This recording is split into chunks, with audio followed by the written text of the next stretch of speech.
President Donald Trump has shown that when it comes to 21st century trade, the pen is mightier than the sword. Great thing for the American worker, what we just did. What he did was withdraw the US from the Trans-Pacific Partnership, also known as the TPP. Barack Obama's administration spent 6 years negotiating the free trade deal, but it wasn't able to ratify it in Congress. On the campaign trail, Trump labelled it a disaster for America, promising to pull the US from the TPP on day 1 of his presidency. It took until day 4, but his mission was accomplished, ushering in an era of America First trade policy.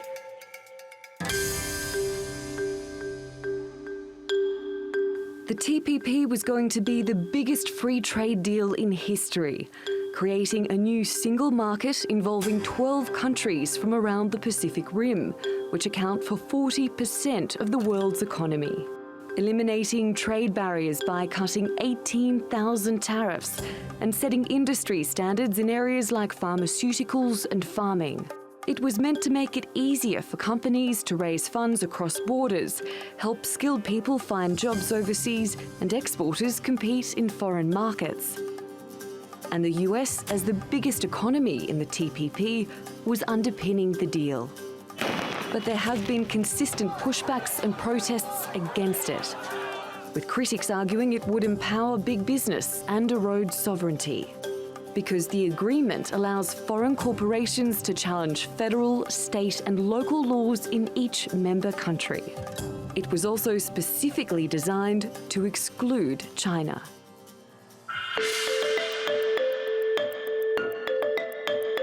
The Chinese are masters of trade. The world's most famous trading route, the Silk Road, began in China. But the TPP was meant to be a counterbalance to the economic might wielded by Beijing. China is already negotiating other regional deals to place it at the heart of trade. And President Xi Jinping sent a clear message about it to Trump. Pursuing protectionism is just like locking oneself in a dark room. While wind and rain may be kept outside, so are light and air. No one will emerge as a winner in a trade war. Is that the path the US is now pursuing? Or is it a win for America's workers? Natalie Pohanen, The Newsmakers. Well, joining me now from Singapore is Deborah Elms. She's the founder and executive director of the Asian Trade Center, which works with governments to try and improve trade policy. And from Cyprus, Marshall Gittler. He's the head of investment research at FX Primus, an online trading platform. Thanks both of you for joining us. Marshall, let me start with you. Scrapping TPP, was that a good idea by Trump? It depends on whether you're a shareholder or a worker. I think probably it was, well, from everything I read, it was tilted in favor of the companies. They wrote a lot of it, and it would have helped companies to, as the announcer said, to do business across borders. It probably would have boosted profits, boosted trade and boosted profits for the executives and shareholders. Whether it would have been a good thing for the consumers is another question. It might have tightened the trademark protection and patents, which would have made it more difficult to get some kinds of medicines, and might have restricted trade in generics and things like this. So it had its pluses and its minuses. Okay, so it depends on who you talk to, according to Marshall. Deborah, I've got a quote here which says, the Trans-Pacific Partnership is a disastrous trade agreement designed to protect the interests of the largest multinational corporations at the expense of workers, consumers, the environment, and the foundations of American democracy. That wasn't Donald Trump. That was Bernie Sanders on the campaign trail. Did Trump make the right decision, Deborah? No, I don't think so. I think actually he's going to harm precisely the people that Bernie Sanders said were going to be harmed. I think both of them are wrong on this point. I think the TPP would have helped small companies, it would have helped consumers, it would have helped the environment, it would have helped labor. And killing the TPP for the United States has harmed all of those interests, because it would have made it easier for small firms to flourish, it would have made more jobs in the United States and elsewhere. It would have lowered prices for consumers, especially for products that consumers care a lot about. It would have protected the environment in ways that are very important. It would have helped labor. So I think that killing it, ironically enough, harms the very interests that people are claiming to uphold. So where did President Obama and the rest go wrong? Was it that the entire thing was sort of couched in secrecy, and it was an enigma wrapped in a riddle and so on?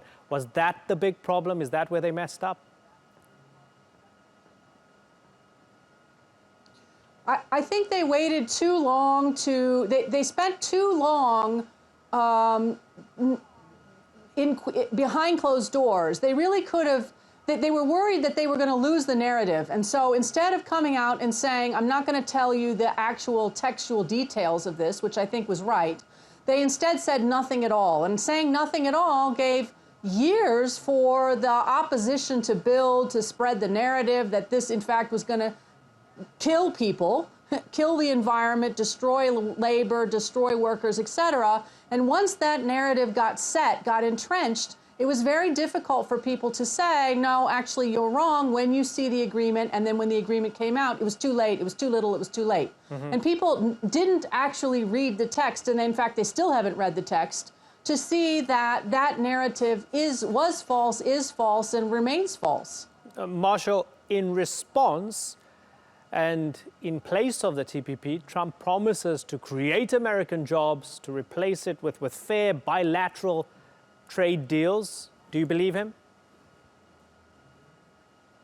Well, I think he's certainly going to try to make bilateral trade deals with all these countries involved. Whether they will be better trade deals or the same, we just don't know yet.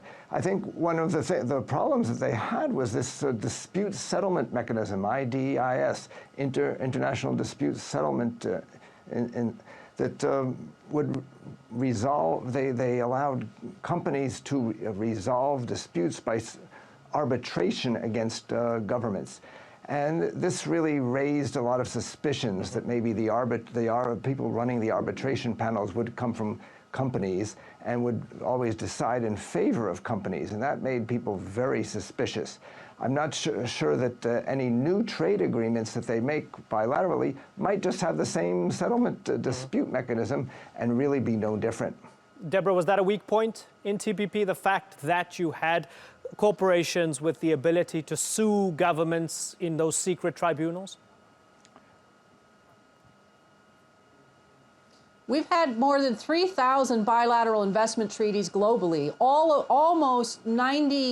More than 92% of them have some version of ISDS, the Investor State Dispute Settlement System, in them. Out of 3,000 of these agreements, we have a vanishingly small number of disputes. If you are a company and you want to take recourse and use one of these provisions, you only do so, basically, I describe it as sort of a nuclear option. You only do so if the stakes are really big and you have no other opportunities left. Because once you do this, your opportunities to do business in that country again are shot. So you only do it when the government has in fact violated your rights, you have no other options, and you have no other hope of doing business in the country again. Those conditions are quite rare, and I think that's why they don't get used very often. The reason you put them in is because you want, as a country, to show that you are open for business and that you're not going to go around and seize investor assets left, right, and center. Okay. I think they're a good provision. Okay, let's bring Marshall in. Marshall, you want to come in? Oh, I was just going to say, I think it was a very bad the way they presented it was really terrible. This clause was contained in a secret agreement that wasn't made public. WikiLeaks revealed it, and therefore it got terrible press, even though, as we just heard, most international agreements have this clause already in them. In fact, most of the countries involved in the TPP already have such clauses. So it really isn't anything new, but by being secretive about it and having it come out on WikiLeaks, that just really, as we heard, set the narrative in the wrong direction, and I think really tainted people against the agreement.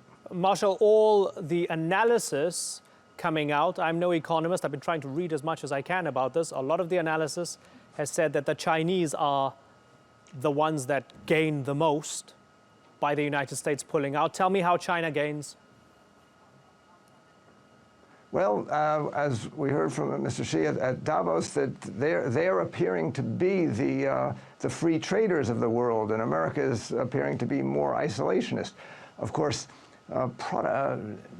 patent protection, et cetera, in China isn't what it is in other countries, so maybe they benefit more from free trade than some other people do. But they are seen as favoring a more open and more global trading system now than the U.S. is. They don't come out and say right up front, China first, as Mr. Trump has said. So they look like they're now the egalitarian, globally minded country, whereas the U.S. is turning into a mercantilist, protectionist state.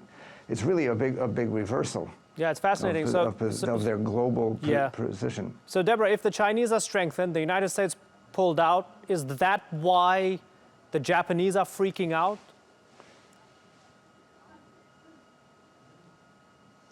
Well, it's very difficult for Japan and for anyone who has counted on the U.S. to back them up in security and in economic terms. I think it's very challenging for Japan. It's very challenging for Singapore. It's in general, here in Asia, we're watching what has been the bedrock of stability for economics and for politics and for security suddenly decide to do something fundamentally different. And I think everyone in this region is trying to say, is this a temporary thing? Is this going to change? Is this, how far do we need to worry? Is the U.S. suddenly untrustworthy in lots of other areas? If they turn to bilateral agreements, are they going to be equally untrustworthy?